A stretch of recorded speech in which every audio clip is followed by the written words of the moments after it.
इसके बाद अब हम पढ़ते हैं part 2 male reproductive system. Part 2 इसमें जो है अब हम कॉमन प्रेजेंटिंग सिम्टम्स में जो है बेसिकली कि उनको क्या क्या आ जाएगा, यूरिनरी सिम्टम्स, डिसयूरिया या फिर पिनाइल डिस्चार्ज,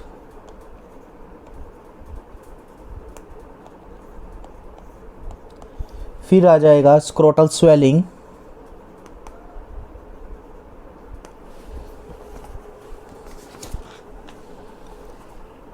फिर पिनाइल स्किन लीजन्स, फिर इरेक्टाइल डिसफंक्शन। ये सब चीज़ें आएंगी कॉमन प्रेजेंटिंग सिम्टम्स में। तो सबसे पहले जो है यूरिनरी सिम्टम्स।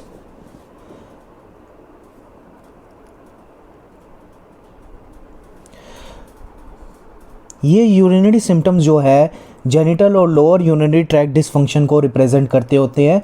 डिसयूरिया और वॉइडिंग सिम्टम्स और हेमेट्यूरिया जो है ये अलग से सेपरेट टॉपिक है, ये अलग से कवर करेंगे। पिनाइल डिस्चार्ज और डिसयूरिया के बारे में पढ़ते हैं। तो पिनाइल डिस्चार्ज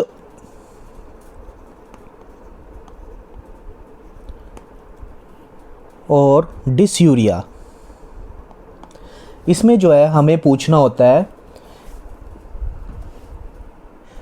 कि ड्यूरेशन ऑफ डिस्चार्ज और डिसयूरिया कब से दिक्कत है, कितने टाइम हो गया है, और ये कोई नए सिम्टम्स हैं या रिकरेंट है, कोई और यूरिनरी सिम्टम्स है साथ में जैसे कि हेमेट्यूरिया या पेन या डिस्चार्ज। कोई सेक्सुअल हिस्ट्री भी हमने पूछनी होती है, उसकी सेक्सुअल हिस्ट्री। कोई सिस्टमिक अपसेट है तो वो भी जो है हमें पूछना होता है पिनाइल डिस्चार्ज और डिसयूरिया के केस में। तो ये जो सिम्टम्स हैं पिनाइल डिस्चार्ज या डिसयूरिया, ये यूरेथ्राइटिस को ज़्यादातर डिनोट करते होते हैं। यूरेथ्राइटिस जो कि सेक्सुअली ट्रांसमिटेड इन्फेक्शन या फिर यूरिनरी ट्रैक्ट इन्फेक्शन के कारण हुआ होता है। इसके बाद जो है ये यूरेथ्राइटिस जो है ये एपिडिडाइमोऑर्काइटिस भी कॉज कर सकता होता है। ये जो है एपिडिडाइमोऑर्काइटिस जो है उसमें भी डेवलप हो सकता है अगर लेफ्ट अनट्रीटेड किया गया, या फिर प्रोस्टेटाइटिस, या तो प्रोस्टेटाइटिस या एपिडिडाइमोऑर्काइटिस में भी डेवलप हो सकता है। प्रोस्टेटाइटिस जो है वो पेल्विक, पेरिनियल या स्क्रोटल पेन के साथ एसोसिएटेड हो सकता है, जिसमें फीवर और सिस्टमिक अपसेट हो सकता है। सिस्टमिक अपसेट बैक्टीरियल प्रोस्टेटाइटिस के केस में, और क्रोनिक पेन और यूरिनरी सिम्टम्स हो सकते हैं क्रोनिक प्रोस्टेटाइटिस में। तो पिनाइल डिस्चार्ज और डिसयूरिया में हमें पहले ड्यूरेशन की कब से और कितनी टाइम से हो रहा है, और नए है या पहले भी हुआ है, यूरिनरी सिम्टम्स के साथ है या नहीं है, सेक्सुअल हिस्ट्री और सिस्टमिक अपसेट है या नहीं है, ये जांचना है। ये ज़्यादातर केसेस में यूरेथ्राइटिस के कारण होता है जो कि सेक्सुअली ट्रांसमिटेड इन्फेक्शन या यूटीआई के कारण होता है। अब इस यूरेथ्राइटिस को अगर लेफ्ट इग्नोर किया तो ये जो है या तो एपिडिडाइमोऑर्काइटिस में डेवलप हो सकता है या प्रोस्टेटाइटिस में। प्रोस्टेटाइटिस जो है अगर डेवलप होता है तो उसमें पेल्विक और पेरिनियल या स्क्रोटल पेन एसोसिएटेड हो सकता है, उसके साथ जो है फीवर हो सकता है। और अगर सिस्टमिक अपसेट हुआ हुआ है तो वो बैक्टीरियल प्रोस्टेटाइटिस की तरफ इशारा कर रहा होता है। और क्रोनिक प्रोस्टेटाइटिस में जो है क्रोनिक पेन और यूरिनरी सिम्टम्स भी जो है हो सकते हैं। फिर आ जाते हैं स्क्रोटल स्वेलिंग।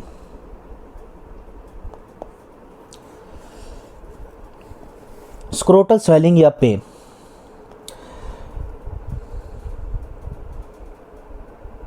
ज़्यादातर जो है स्वेलिंग और पेन दोनों के साथ जो है एक्यूटली जो है प्रेजेंट करते होते हैं पेशेंट,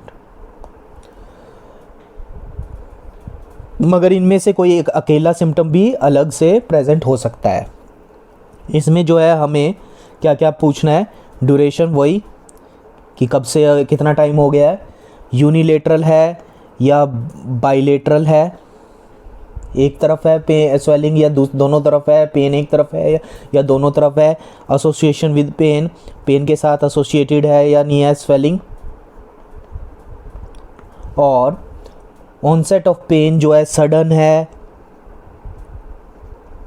या ग्रेजुअल है, ये भी इम्पोर्टेंट होता है, पेन जो है सडन है या ग्रेजुअल है। करैक्टर और ड्यूरेशन ऑफ पेन, करैक्टर और ड्यूरेशन ऑफ पेन, ज़्यादातर पेन के जो अलग से जो हिस्ट्री होती है, हिस्ट्री के जो स्टेप्स वो सारे पूछने होते हैं। रेडिएशन कहाँ हो रही है, पेन के नीचे की तरफ हो रही है, कहाँ हो रही है, बैक की तरफ हो रही है, रेडिएशन ऑफ पेन। कोई ट्रॉमा की हिस्ट्री और कोई एसोसिएटेड सिम्टम्स जैसे कि सिस्टमिक अपसेट, सिस्टमिक अपसेट में जैसे कि nausea, vomiting, fever, weight loss, urinary symptoms के साथ एसोसिएटेड है, और सेक्सुअल हिस्ट्री भी हमें पूछनी होती है।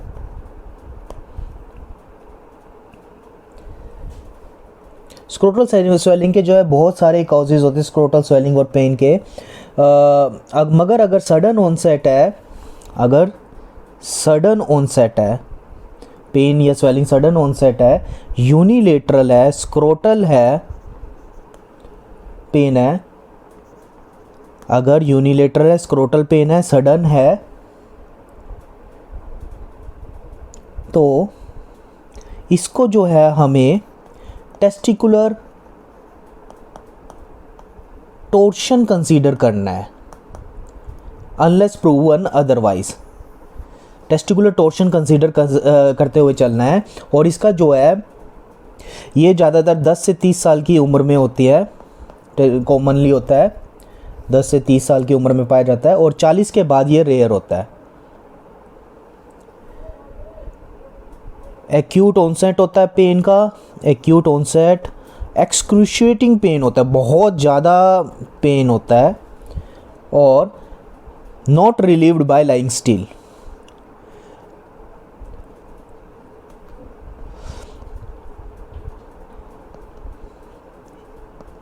मतलब बिल्कुल स्टिल होने के बाद, लाइंग स्टिल मतलब नीचे लेटने के बाद भी जो है ये रिलीव नहीं होता, एक्सक्रूशिएटिंग होता है, एक्यूट होता है, और नोज़िया और वोमिटिंग के साथ एसोसिएटेड होता है, नोज़िया और वोमिटिंग के साथ एसोसिएटेड होता है, मगर फीवर नहीं होता है, और लोअर यूरिनरी ट्रैक्ट सिम्टम्स नहीं होते हैं, और यूरेथ्रल डिस्चार्ज भी नहीं होता है।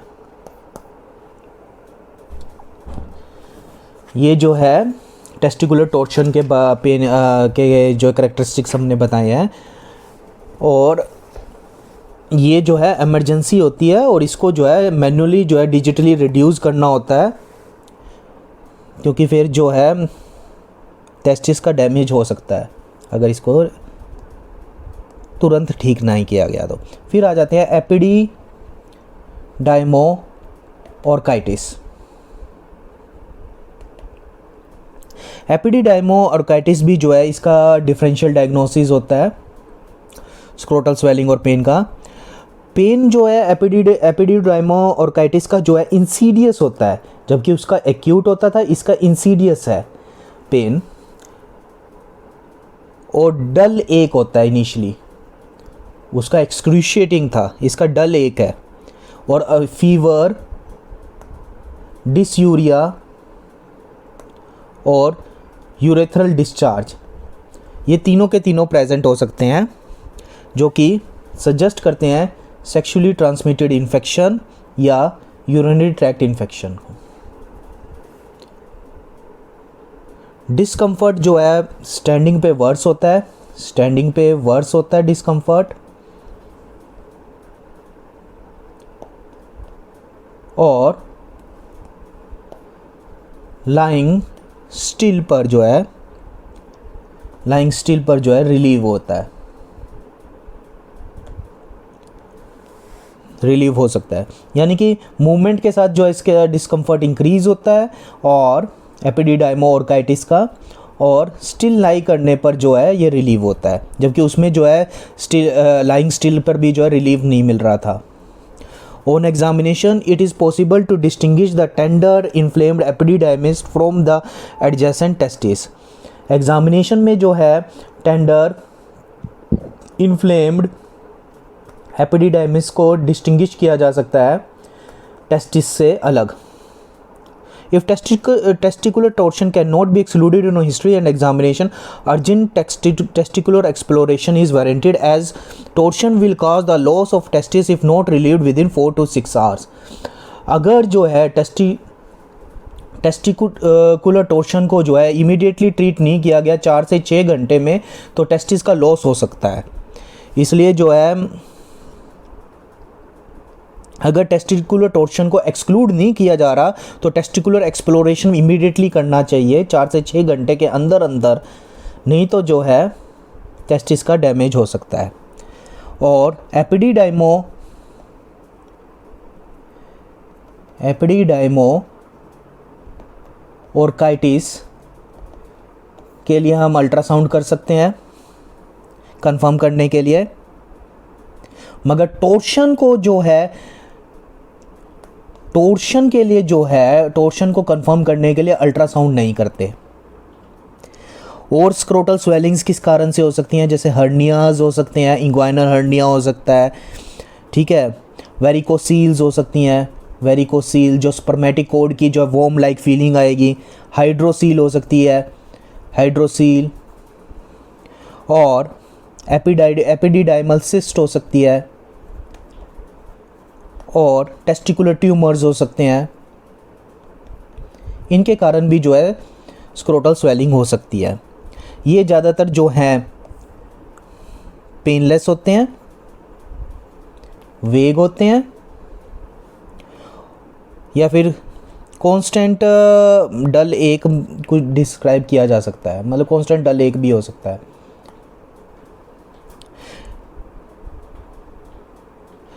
अब जैसे इंग्वाइनोस्क्रोटल हर्निया है, इंग्वाइनोस्क्रोटल हर्निया में जो है ये रिड्यूसिबल भी हो सकता है और हैव ए कफ इम्पल्स। ये जो है अगर रिड्यूसिबल है तो रिड्यूस कर देना चाहिए, और कफ इम्पल्स भी प्रेजेंट होती है इसमें। खांसते हैं तो नीचे जो है स्वेलिंग आ जाती है, फील हो जाती है एग्जामिनेशन में। डजन ट्रांसइल्यूमिनेट नहीं करता होता, क्योंकि ये सिस्टिक स्वेलिंग नहीं है, ये ट्रांसइल्यूमिनेट नहीं होता। May be associated with bowel sounds on auscultation, क्योंकि ये जो है अब्डोमिनल उससे आ रहा है पेरिटोनियम से, तो अब्डोमिनल साउंड्स जो है ऑस्कल्टेशन पर हियर हो सकती हैं इंग्वाइनोस्क्रोटल हर्निया में। और जबकि हाइड्रोसील में जो है हाइड्रोसील की जो स्वेलिंग है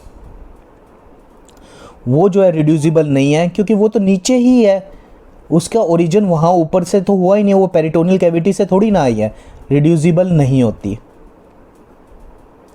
ठीक है। ट्रांसइल्यूमिनेट करती है क्योंकि इसके अंदर जो है फ्लूइड होता है, ट्रांसइल्यूमिनेट करती है।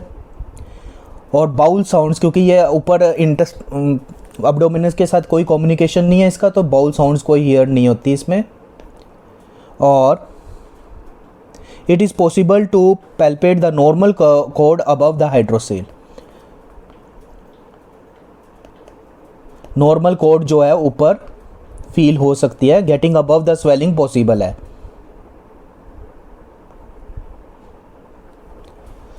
फिर आ जाते हैं स्क्रोटल मास पर, जिसमें एबल टू गेट अबव हो सकता है। स्क्रोटल मास में जो है जिसमें एबल टू गेट अबव, मतलब स्वेलिंग के ऊपर जो है हम स्पर्मेटिकोड को जो है फील कर सकते हैं, वो कौन कौन से स्ट्रक्चर है, जैसे एपिडिडाइमल सिस्ट और टेस्टिकुलर ट्यूमर और वेरिकोसील। एपिडिडाइमल सिस्ट में जो है फर्म होती है, फर्म वेल सर्कमस्क्राइब्ड होती है, सेपरेट होती है टेस्टिकुलर बॉडी से। ये ध्यान है में रखना है, सेपरेट होती है टेस्टिकुलर बॉडी से, टेस्टिस अलग दिखेंगी, अलग फील होंगी। फर्म होगी, वेल सर्कमस्क्राइब्ड होगी, सेपरेट होगी टेस्टिकुलर बॉडी से, ट्रांस इल्यूमिनेट करेगी, ट्रांस इल्यूमिनेट, क्योंकि सिस्ट है ट्रांस इल्यूमिनेट करेगी। और जबकि टेस्टिकुलर ट्यूमर है, ये तो ट्यूमर है, मतलब हार्ड मास है, ये ट्रांस इल्यूमिनेट नहीं करेगा। वेल सर्कमस्क्राइब्ड भी हो सकता है, इल डिफाइंड भी हो सकता है, इल डिफाइंड और वेल सर्कमस्क्राइब्ड भी हो सकता है। टेस्टिकुलर बॉडी से राइज होता है, इसमें जो है टेस्टिकुलर बॉडी अलग से फील नहीं होगी, ये टेस्टिकुलर बॉडी के अंदर ही है, इसलिए जो है वहीं पर फील होगा और ट्रांस इल्यूमिनेट नहीं करेगा, क्योंकि ये तो स्ट्रक्चर है, हार्ड मास है, इसके अंदर फ्लूइड थोड़ी ना है, कैविटी थोड़ी ना है, तो ये ट्रांस इल्यूमिनेट नहीं करेगा। अब वेरिकोसील जो है इसमें bag of worms like feeling होएगी, bag of worms around the cord, lying flat lie करने पे रिजॉल्व हो जाएगी और स्टैंडिंग पे जो है अपीयर हो जाएगी, या वल्सल्वा मैन्यूवर करने पर जो है अपीयर हो जाएगी।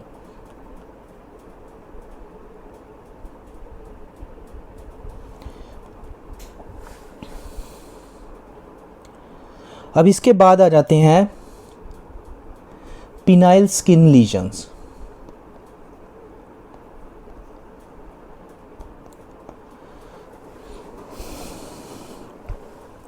पिनाइल स्किन लीजन्स के केस में जो है हमें उस इनकी लोकेशन पूछनी है, लोकेशन, ड्यूरेशन और प्रोग्रेशन। लोकेशन, ड्यूरेशन, प्रोग्रेशन, ये सब चीज़ें पूछनी है। कोई पेन एसोसिएटेड है पिनाइल स्किन लीजन्स में, या प्रॉब्लम है रिट्रैक्शन में प्रीप्यूस की,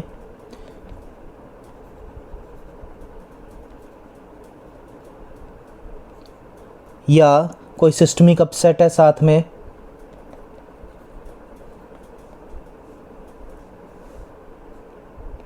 या फिर यूरिनरी सिम्टम्स हैं कोई साथ में, और कोई हिस्ट्री है डर्मेटोलॉजिकल डिजीज़ की,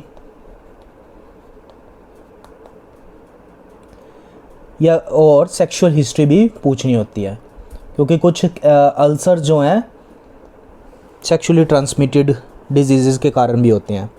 अगर फोरस्किन जो है प्रीप्यूज को जो है रिट्रैक्ट नहीं कर पाते तो उसे जो है फिमोसिस कहते हैं, और ये कॉमन सिम्टम है यूरोलॉजी क्लिनिक में। फिमोसिस जो है नॉर्मल भी हो सकता है, 95% ऑफ बेबीज़ में जो है नॉन रिट्रैक्टेबल प्रीप्यूज से होते हैं 95% baby, but this usually resolve by the age of 16 year. 16 years तक की एज में ये रिजॉल्व कर जाता है अपने आप। मतलब बेबीज़ में जो है फिमोसिस जो है 95% केसेस में जो है होते हैं, और उनमें जो है 16 साल की उम्र में जो है ये रिजॉल्व कर जाता है।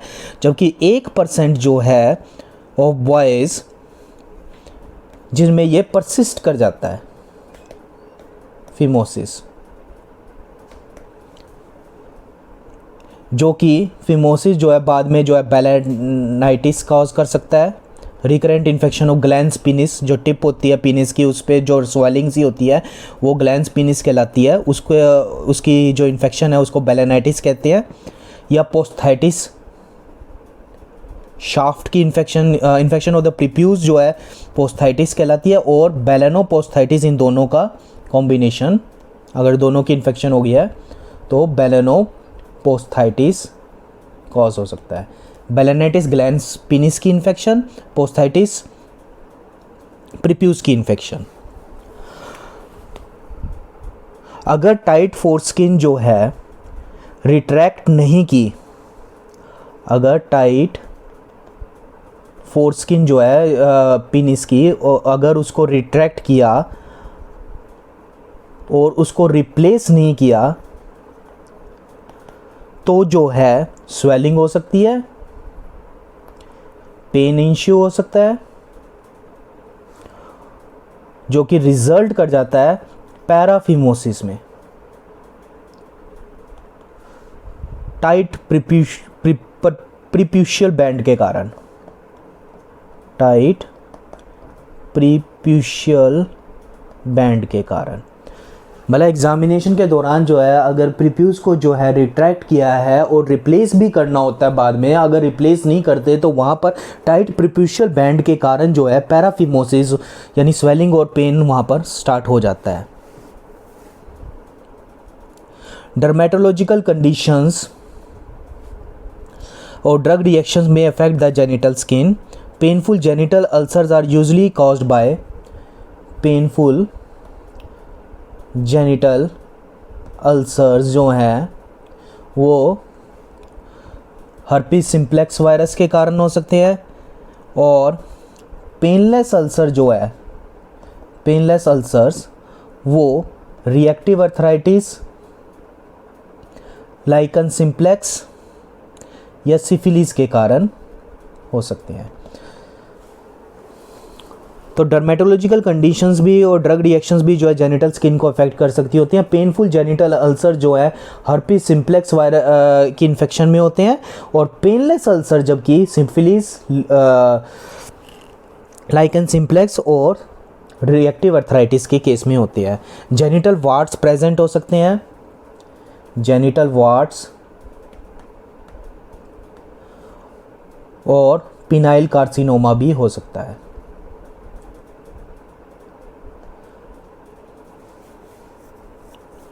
पिनाइल स्किन लीजन्स के केस में। अब बारी आती है इरेक्टाइल डिसफंक्शन की। इरेक्टाइल डिसफंक्शन,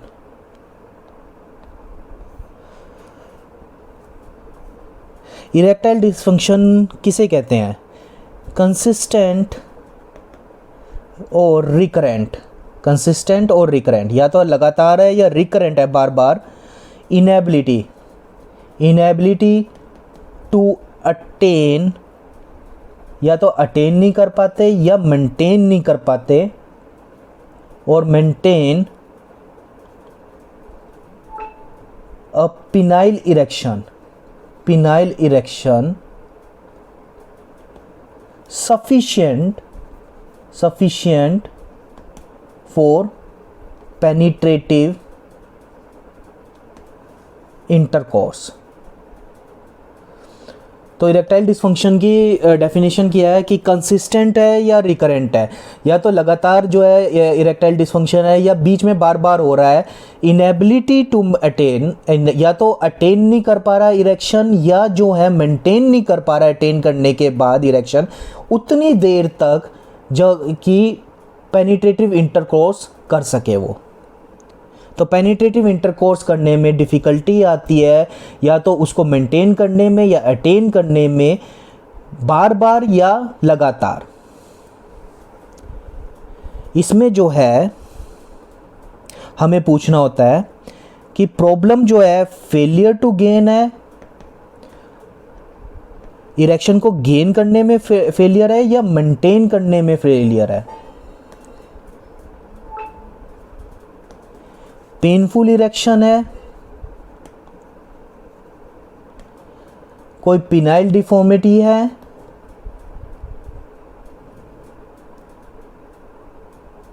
या इन सब इनके कॉम्बिनेशन है कोई,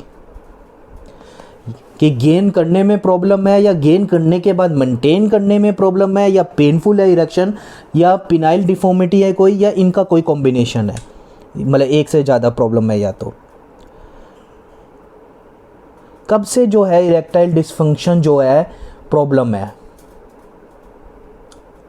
how long have been? Has the patient ever been able to gain a rigid erection? क्या कभी रिजिड इरेक्शन करने में एबिलिटी हुई है उसकी? क्या कभी उसने रिजिड इरेक्शन मेंटेन किया है? Do they have morning erection on waking? क्या मॉर्निंग इरेक्शन, मॉर्निंग वुड जो कहते हैं, वो है?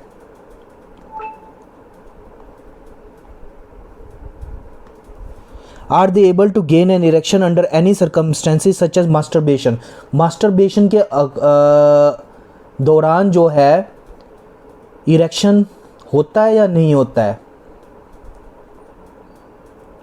Do their problem prevent the penetrative intercourse? क्या ये प्रॉब्लम जो है पेनिट्रेटिव इंटरकोर्स में दिक्कत करता है या नहीं करता?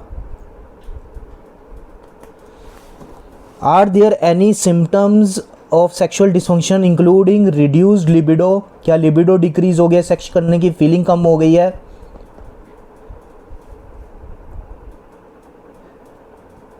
या ऑर्गेज़म रीच करने में प्रॉब्लम आ रही है? या प्रीमेच्योर इजैकुलेशन हो रहा है?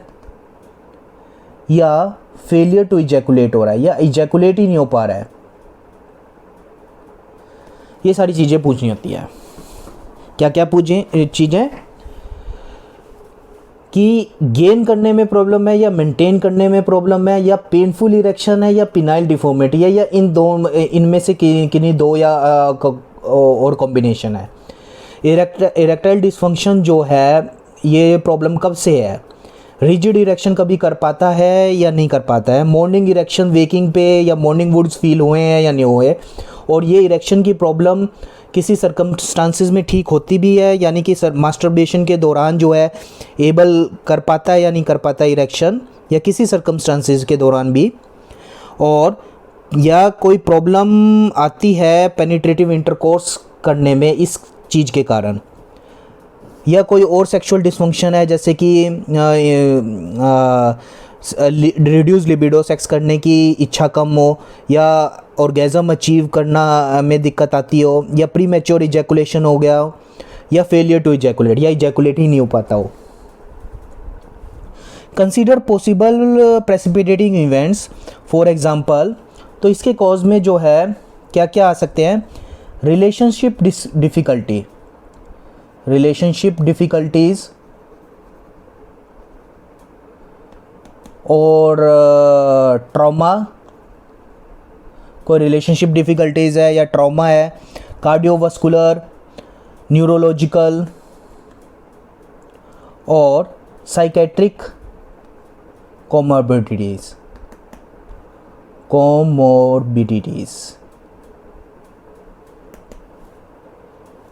और कोई ड्रग हिस्ट्री। ये सब चीज़ें जो हैं पूछनी होती हैं कि कोई रिलेशनशिप डिफ़िकल्टीज़ है, या कोई ट्रॉमा हुआ है रिलेशनशिप में, या कार्डियोवास्कुलर कोई डिजीज़ है, या न्यूरोलॉजिकल डिजीज़ है, या साइकेट्रिक कोमॉर्बिडिटीज़ है, या कोई ड्रग्स ली हुई हैं पहले, ड्रग हिस्ट्री, ये सब चीज़ें नोट करनी होती हैं। अगर पेशेंट ने कभी इरेक्शन ही नहीं हुआ है तो उसे प्राइमरी इरेक्टाइल डिसफंक्शन कहते हैं, ड्यू टू एनाटॉमिकल अबनॉर्मलिटी। अगर इरेक्शन कभी नहीं हुआ है तो उसे प्राइमरी ईडी कह देते हैं, जो कि स्ट्रक्चरल एनाटॉमिकल अबनॉर्मलिटी के कारण होता है, एनाटॉमिकल अबनॉर्मलिटीज। और सेकेंडरी ईडी जो है, सेकेंडरी ईडी जो किसी कारण से होता है, जिसको ठीक भी किया जा सकता है, वो जो है मोर कॉमन होता है। और ये जो है साइकोलॉजिकल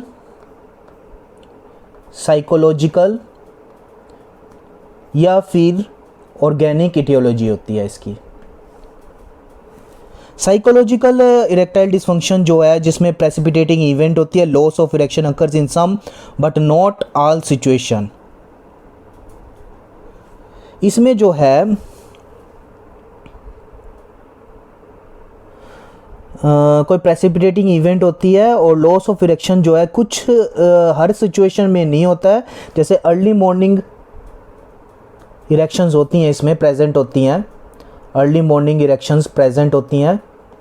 और मास्टरबेशन के टाइम प्रेजेंट होती है इरेक्शंस, और ये जो चीज़ें हैं ये अनअफेक्टेड रहती हैं एक तरीके से ना, जिसमें साइकोलॉजिकल होता है। मतलब मॉर्निंग इरेक्शन प्रेजेंट होंगी और मास्टरबेशन के दौरान जो है इरेक्शन होगा, ये चीज़ें अनअफेक्टेड होती हैं साइकोलॉजिकल इरेक्टाइल डिसफंक्शन में। और जबकि ऑर्गेनिक इरेक्टाइल डिसफंक्शन में सारी इरेक्शंस अफेक्टेड होंगी, हर सिचुएशन में जो है इरेक्शंस अफेक्टेड होंगी। इसमें जो मेडिकल कॉमोर्बिडिटीज़ जैसे कि diabetes mellitus, peripheral vascular disease और एंडोक्राइन डिसऑर्डर,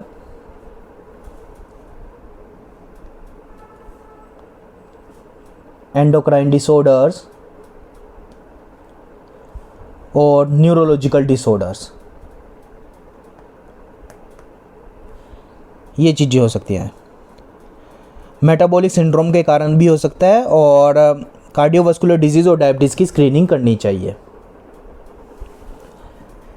अगर इरेक्शन पेनफुल है, एसोसिएटेड विद डिफॉर्मिटी है, तो ये जो है ज़्यादातर केसेस जो है पिरोनीज डिजीज़ के होते हैं।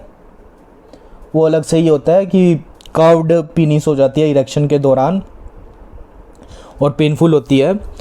ये फाइब्रोटिक कंडीशन होती है पिनाइल शाफ्ट की, फाइब्रोटिक कंडीशन होती है पिनाइल शाफ्ट की। मतलब जिस साइड फाइब्रोसिस हो गया उस साइड शॉर्टनिंग हो जाती है, दूसरी साइड लेंथनिंग हो जाती है, जिसके कारण जो है कर्वेचर हो जाता है। इसलिए जो है ये पिनाइल शाफ्ट की डिफॉर्मिटी हो जाती है। Unknown etiology producing the painful curvature, narrowing and shortening of the corpora cavernosa with erection. Narrowing and shortening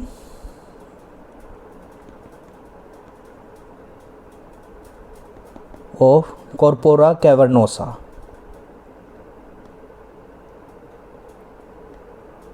on erection.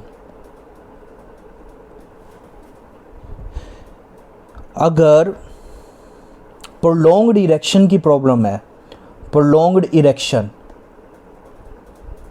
जो कि प्रायापिज्म भी कहते हैं, जिसे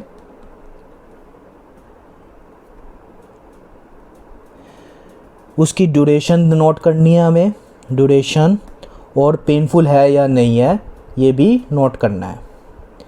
particular attention should be paid to drug history, drug history लेनी होती है। पेरिनियल ट्रॉमा की हिस्ट्री लेनी होती है। पास्ट मेडिकल हिस्ट्री लेनी होती है, जैसे डायबिटीज़ और कार्डियोवास्कुलर डिजीज़ या न्यूरोलॉजिकल डिजीज़, साइकेट्रिक डिजीज़ और हेमेटोलॉजिकल, न्यूरोलॉजिकल, ऑन्कोलॉजिकल डिजीज़। और पेनफुल जो है प्रायापिज्म, पेनफुल प्रायापिज्म, ये जो है ना पेनफुल प्रायापिज्म, ये इमरजेंसी है, क्योंकि ये जो है डिनोट करता है कि इश्चमिक है, लो फ्लो या इश्चमिक है, जिसके कारण जो है डेड भी हो सकता है टिश्यू।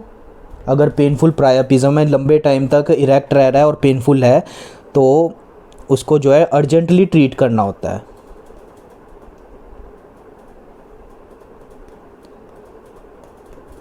फेंटोलामीन वगैरह वगैरह जो चीज़ें हैं उस तरीके से अर्जेंटली ट्रीट करना होता है इसे। फिर पास्ट मेडिकल हिस्ट्री में जो है, पास्ट मेडिकल हिस्ट्री में कोई यूरोलॉजिकल प्रोसीजर हुआ है कभी, ये चीज़ देखनी है, जैसे कि neonatal surgery, general surgical procedure को जो है पेल्विक ऑपरेशन हुआ है, जो कि लोअर यूरिनरी ट्रैक्ट इन्फेक्शन को जो है कॉज करता है, या इरेक्टाइल डिसफंक्शन को। कार्डियोवास्कुलर, एंडोक्राइन, न्यूरोलॉजिकल, रीनल और साइकेट्रिक डिजीज़, इन सब की जो है हिस्ट्री लेनी होती है, क्योंकि ये जो है यूरिनरी ट्रैक्ट सिम्टम्स और इरेक्टाइल डिसफंक्शन को कॉज कर सकते होते हैं। CVS, एंडोक्राइन, न्यूरो, रीनल और साइकेट्रिक, ये सब जो हैं UTI या इरेक्टाइल डिसफंक्शन को कॉज कर सकते हैं, तो पास मेडिकल हिस्ट्री लेनी होती है। अब आ जाते हैं ड्रग हिस्ट्री पर। ड्रग हिस्ट्री में जो है कोई यूरोलॉजिकल ड्रग ट्रीटमेंट लिया है, सारी की सारी जो मेडिकेशंस कभी ली हैं या रिक्रिएशनली या मेडिकेशंस के तौर पर, वो सब उन सब की हिस्ट्री लेनी होती है। जैसे डायूरेटिक्स है, वो यूरिनरी सिम्टम्स को कॉज करते होते हैं। अल्फ़ा ब्लॉकर्स, ये इंपॉर्टेंट है। अल्फ़ा ब्लॉकर्स जो है रिट्रोग्रेड इजैकुलेशन कॉज कर देते हैं। एंटी हाइपरटेंसिव एजेंट्स जो है इरेक्टाइल डिसफंक्शन कॉज कर देते हैं। और vasoactive drugs such as alprostadil prolonged erection cause कर सकता होता है।